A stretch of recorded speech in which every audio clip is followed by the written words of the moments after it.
Hello everyone, welcome to my channel. मैं हूं आपकी होस्ट रश्मि। आज मैं आप लोगों को एक ऐसे प्लांट के बारे में बताने जा रही हूं जो बहुत हार्डी होता है और 47-48 डिग्री टेम्परेचर में भी बहुत अच्छे से चलता है और आप उसको इंडोर भी रख सकते हैं, आउटडोर भी रख सकते हैं। तो मैं बात करने जा रही हूँ पोनीटेल पाम की। इसको एलिफेंट फुट के नाम से भी जानते हैं और मुझे ऐसा लगता है क्योंकि मैं 15-17 सालों से उसे रखी हुई हूँ अपने पास और मुझे ऐसा लगता है कि आप लोगों को भी अपने गार्डन में उसे ऐड करना चाहिए। तो चलिए चलते हैं हमारे वीडियो में। देखें, मेरा ये प्लांट तकरीबन मुझे एग्जैक्ट तो याद नहीं, लेकिन 15 से 17 साल पुराना है। बहुत छोटा इसका कॉडेक्स हुआ करता था। वैसे तो ये पोनीटेल पाम के नाम से जाना जाता है, लेकिन सही से अगर देखा जाए तो ये पाम नहीं है, ये सैकुलेंट आप इसको कह सकते हैं। और ये मैक्सिको का नेटिव है और एस्पैरागस फैमिली से बिलोंग करता है। और आप देखें इसकी खूबसूरती, इसके ये इस तरह से निकलते हुए फाउंटेन की तरह निकलते हुए इसके ये लीव्स हैं जो कर्ली भी आते हैं और ऐसे स्ट्रेट भी आते हैं। आपको जो भी पसंद है आप उस तरह का प्लांट ले सकते हैं। और आप ये देखें, ये तकरीबन मेरा 5 साल पुराना प्लांट है और इसका कॉडेक्स देखें, ये कॉडेक्स ही इसकी खूबसूरती है। तो इसका ध्यान हमें रखना है। और आप देखें ये एक तरफ को झुका हुआ आपको दिख रहा होगा, क्योंकि इसकी जो सन फेसिंग जिस तरफ से थी, मैंने इसको रोटेट नहीं किया, इसकी वजह से ये थोड़ा सा झुक गया है। और ये आराम से ठीक हो जाएगा। अगर 15 दिन मैंने इसे रोटेट करके रखा तो ये अपने आप सन के डायरेक्शन में ये सीधा हो जाएगा। ये प्लांट काफ़ी बड़े पॉट में लगा हुआ था और अभी शिफ्टिंग के वक्त ये टूट गया। और आप देखें वहाँ उसका टूटा हुआ पार्ट रखा हुआ है, काफ़ी बड़ा है। और वैसे तो मैं आप लोगों को हमेशा कहती रहती हूँ कि जून का जो टाइम होता है, बहुत ज़्यादा जब गर्मी हो तो शिफ्टिंग से बचना चाहिए, ट्रांसप्लांट करने से बचना चाहिए पौधों को।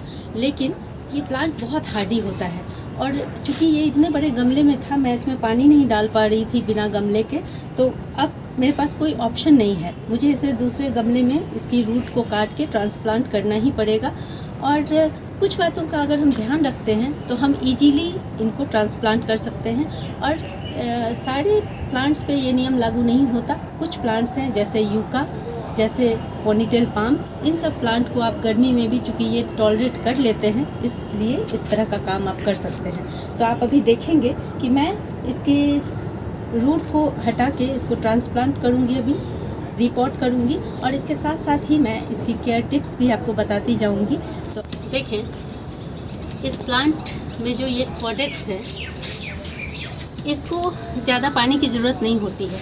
और ये अपना, अगर आप इस तरह का प्लांट लगाना चाहते हैं, मान लें आप बहुत बिजी रहते हैं, तो आप इतना खूबसूरत प्लांट अपने घर में लगा सकते हैं। क्योंकि ये जो प्लांट है ये बहुत ज़्यादा हीट को टॉलरेट करता है और इसके अलावा इसको बहुत ज़्यादा खाद पानी की ज़रूरत नहीं पड़ती है।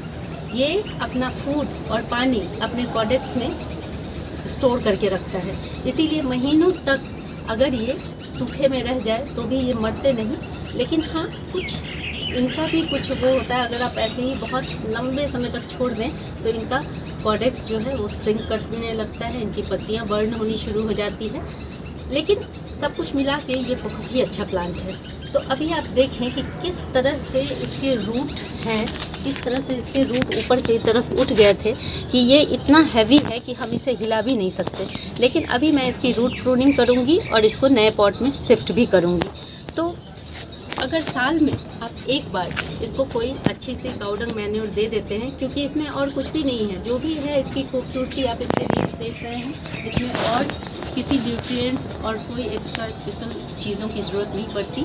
इसलिए आप बहुत सिंपल ढंग से साल में सिर्फ एक बार थोड़ा सा काउडंग मैन्योर या वर्मी कंपोस्ट डाल के इस पौधे को आप अच्छे से, ये पौधा सर्वाइव करता है। और सिर्फ शुरुआत में जब आप नर्सरी से इस प्लांट को लेके आते हैं, मैंने तो, आप यकीन नहीं मानेंगे, मैं इससे भी छोटा प्लांट लेके आई थी।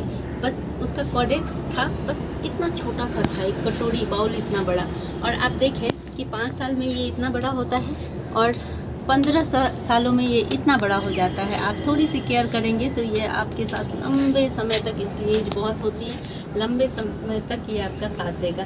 तो शुरुआती दौर में हमें इसकी मिट्टी कैसे बनानी है उसका ध्यान रखना बहुत ज़रूरी है, क्योंकि मैंने पहले ही आप लोगों से कहा है कि हर प्लांट का अपना अलग कैरेक्टर होता है, उसको अलग सिचुएशन, अलग परिस्थिति चाहिए होती है।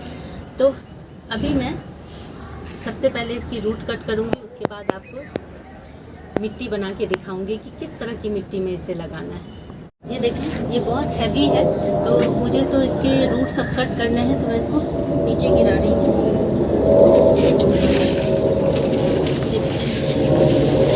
इसकी ये रूट अब मुझे देखनी पड़ेगी कि मैं इसको कैसे कट करूँगी। इसे मैंने पानी इसके नीचे डाल दिया था जिससे कि ये थोड़ा सा सॉफ्ट हो जाए, अदरवाइज़ इसका कटना बहुत मुश्किल था, ये मेरे से भी नहीं कर सकता था। अलग अलग टूल लेके आई हूँ ताकि मैं किस टूल से ये काट पाऊँगी वो मुझे देखना है। देखें, सबसे पहले तो एक ट्राई देखती हूँ मैं। ये लकड़ी काटने की आड़ी है, मैं कोशिश करती हूँ, क्योंकि ये अगर मैंने इसके रूट को कट करके रिपोर्ट नहीं किया तो निश्चित ही ये प्लांट इतनी गर्मी में ख़राब हो जाएगा। मुझे इसके कॉडेक्स की चिंता है कि ये श्रिंक ना हो जाए या इसमें कोई दिक्कत ना हो जाए, इसलिए कोशिश करती हूँ। मुझे लग रहा है कि इससे थोड़ा सा, ये थोड़ा मेसी काम तो है, लेकिन मुझे लगता है कि इससे सही रहेगा।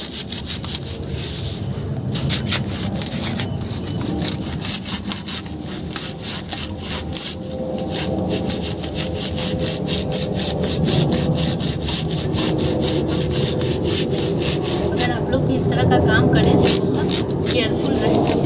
और ये देखिए, इसके रूट बहुत मजबूत है, मुझे अच्छे से ताकत का इस्तेमाल करना पड़ रहा है। ये देखिए,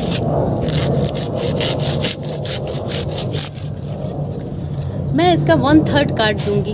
आप लोग इस तरह के प्लांट को काटने से ना डरें। मैं बार बार कहती हूँ कि अगर सही इन्फॉर्मेशन होगा तो आप सही ढंग से सही काम कर पाएंगे। तो आप ये जान लें कि ये यूका और इस तरह का जो प्लांट होता है पोनीटेल पाम, इसमें बिल्कुल डरने की ज़रूरत नहीं है कटिंग करने में, प्रूनिंग करने में या इसके जड़ों को काटने में। इतनी गर्मी में भी अगर मैं इसे कट कर पा रही हूँ तो आप सोचें कि ये कितना हार्डी प्लांट है।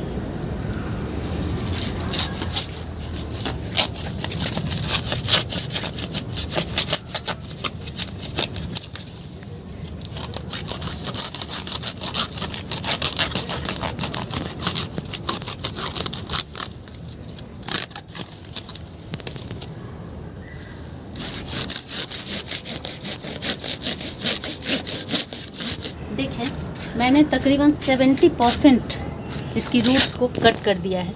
अभी भी बहुत सारी रूट इसमें हैं, लेकिन इससे ज़्यादा मैं इसको कट नहीं करूँगी, क्योंकि कितना भी हार्डी हो लेकिन एक लिमिट तक ही ठीक रहता है।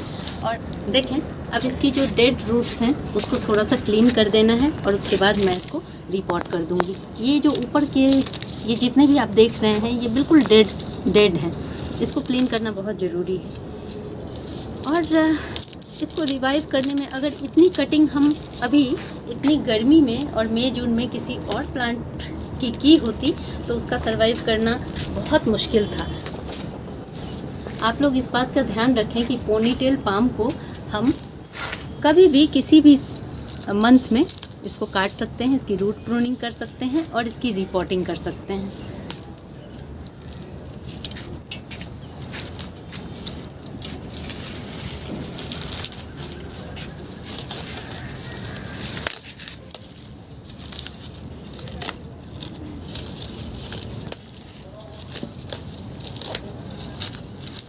पोनीटेल पाम के लिए सबसे अच्छा तो क्ले का पॉट होता है, लेकिन आपको मैंने दिखाया आप सीमेंट में भी डाल सकते हैं, प्लास्टिक में भी डाल सकते हैं, लेकिन कुछ बातों का ध्यान रखते हुए।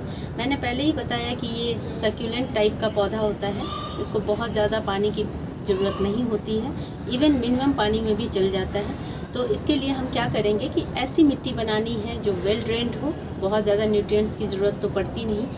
इसमें मैं मजबूरी में प्लास्टिक के पॉट में लगा रही हूँ अभी, क्योंकि मेरा प्लांट करीब 1 सप्ताह से बेयर रूटेड है और इसी कंडीशन में है, तो मेरे पास कोई ऑप्शन नहीं है।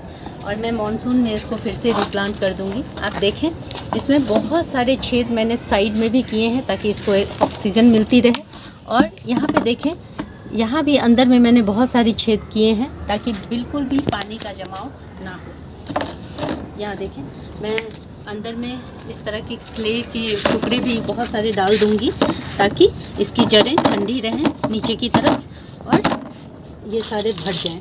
ये छेद को मैं बंद कर दूँगी इससे।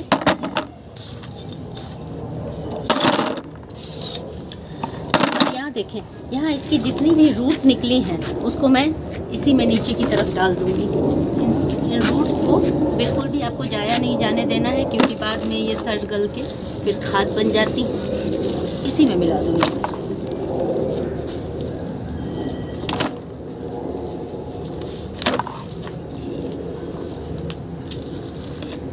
अगर मिट्टी के बीच बीच में भी हो तो कोई दिक्कत नहीं है, क्योंकि ये बहुत अच्छा एयरेशन का काम करती हैं। तो देखें, ये जो टुकड़े हैं इनको मैं नीचे की तरफ बड़े बड़े टुकड़ों को, जड़ के टुकड़ों को रख दूँगी। ये मैंने कुछ, मेरे पास मार्बल चिप्स रखे हुए थे, ये ड्रेनेज के लिए मैंने इसमें मिला दिया है।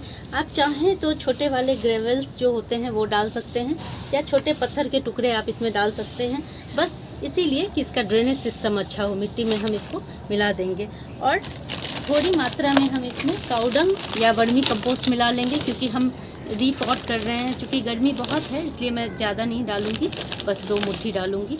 इससे हमारी मिट्टी अच्छी हो जाएगी। इसको मिलाना है और हमें अपने इस कंटेनर को फिल कर देना है।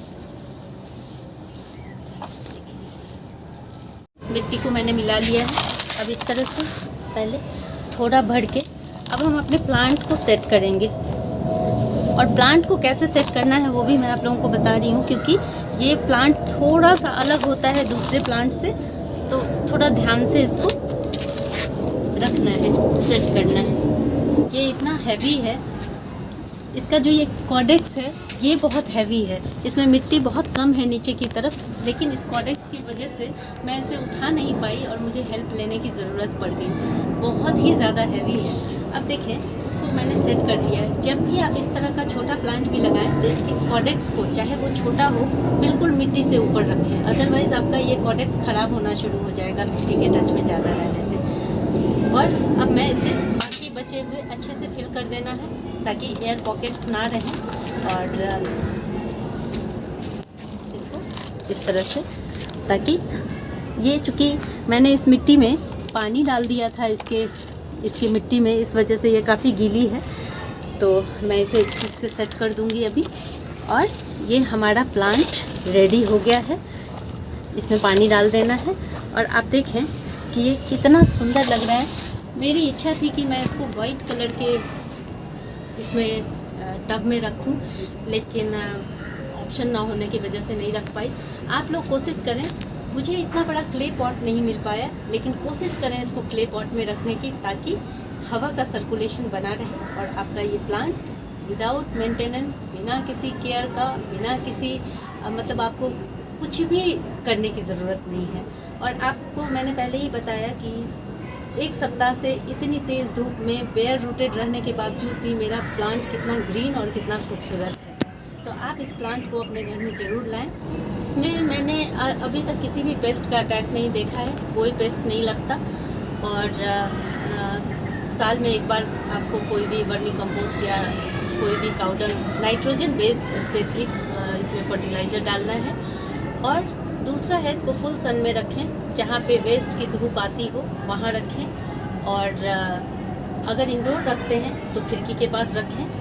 सबसे जो मेन चीज़ है इसमें वो यही है कि आप इसमें पानी बिल्कुल कम डालें। गर्मी के दिन में भी मैं इसमें सप्ताह में सिर्फ 1 बार पानी डालती हूँ। आप इसी से अंदाज़ा लगा सकते हैं कि इसको पानी की कितनी कम नीड है। तो इसी अकॉर्डिंग बहुत कम केयर टिप्स है, इसलिए मैं एक्स्ट्रा कोई चीज़ आपको बता नहीं रही हूँ। बार बार इसको फर्टिलाइज़ ना करें, ये ऐसे ही चलते रहेंगे। अगर आप लोगों को मेरी ये वीडियो पसंद आई हो तो प्लीज़ इसे लाइक, शेयर एंड सब्सक्राइब करना ना भूलें। बेल बटन को ज़रूर दबाएं। Leave nature, love nature. Thank you.